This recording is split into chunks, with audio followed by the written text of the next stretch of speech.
Hello and welcome. It is that of New Year's Eve, 3 hours until 2019 within the East Coast time zone. And from the start of the recording of this video, gonna go over a hockey chart regarding winning by multiple goals in National Hockey League over the last almost 100 years. Before I do that, let's go over the selections made for today. Right now, 3-2 going into the final three games. Denmark and Czech Republic for no for both teams to score. The Czech Republic winning 4-0. So therefore that was correct. Both teams did not score. And Czech Republic didn't even score in the tournament. The Capitals landed a goal and a half, was a loser. They didn't win the game, and neither did the Canucks. They lost by 2. The Penguins didn't want to take them to win by 2, and they won by one goal only. And they had a shot to win with the empty net. Didn't do it. Islanders did need the empty net to win their game.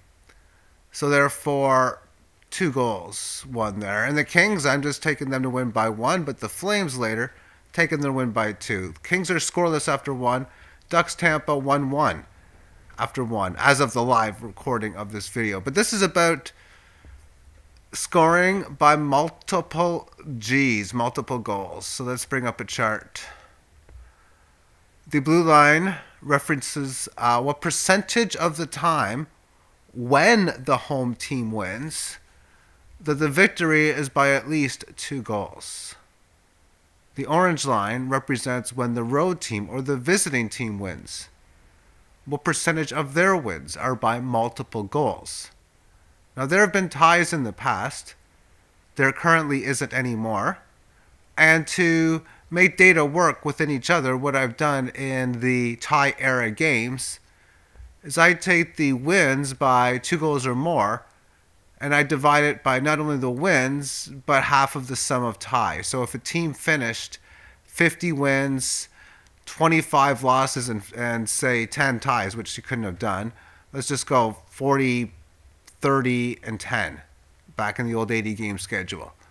Then that would count as 45 games played, and I would take the wins by 2 divided by something, because it's like a half a win. So that's why I'm doing ties by the half.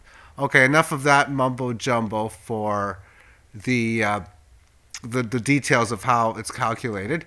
I don't get the years on the bottom, but it's many years ago. The early days in here ending with this volatility, at least completing at that point. And what we can see that these markets are moving in harmony with each other, or the markets, or the graph is moving in harmony, both the road team and visiting team.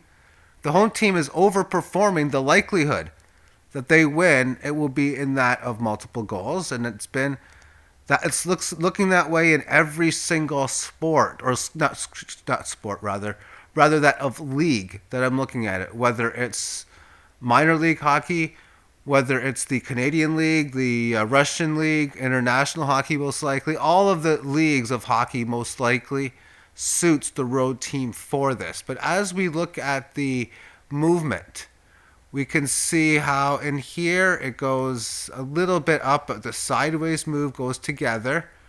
The down move goes together, the correctionary side in here. And what's happening with the blue line is we're now at a stage where 2/3 of the time, almost, when the home team is victorious, it's by 2 or more, whereas the road team, it's only 51, 52, closer to 51%. But its trend is changing as well when looking at such. For it's making this higher high in here, making this higher low, breaking out above this level of resistance. As of course we can see the same here within this blue line resistance point. But a big differential as this went way up and this is going down. Now, how much of this is part of variance? And what I mean by variance is even over a decent sample size, it's been about a half of an NHL season, is this down a little more than it should be? Should this be maybe close to 54%? 55. And is this a little too high? And if so, what would be a normal one? Because this is breaking out. So should we still be seeing 60%? what's the average for this to be? And I'd have to think that over 60 should be accurate. But I don't think that 51% is how it's going to continue for the road team. But regardless, this means that there's more opportunities, or there's going to be more times for teams to successfully cover spreads as 1.5 goal favorites or underdogs, just as a spread of 1.5. It's going to hit more often. And when we are being offered the prices from the bookmakers, they're basing it on the history of recent times, which is from after the lockout. So they're used to the fact that somewhere a little more around half the time that a team wins a game, half of them are by multiple goals and half of them are by one goal. And that's no longer accurate anymore.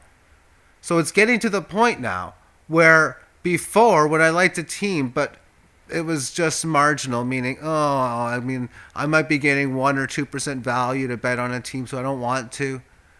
That when I see those, oftentimes the 1.5s may be where it's at, where we both, me and say the bookmakers, would agree that maybe a particular team has the same percentage or roughly around the same percentage chance of winning.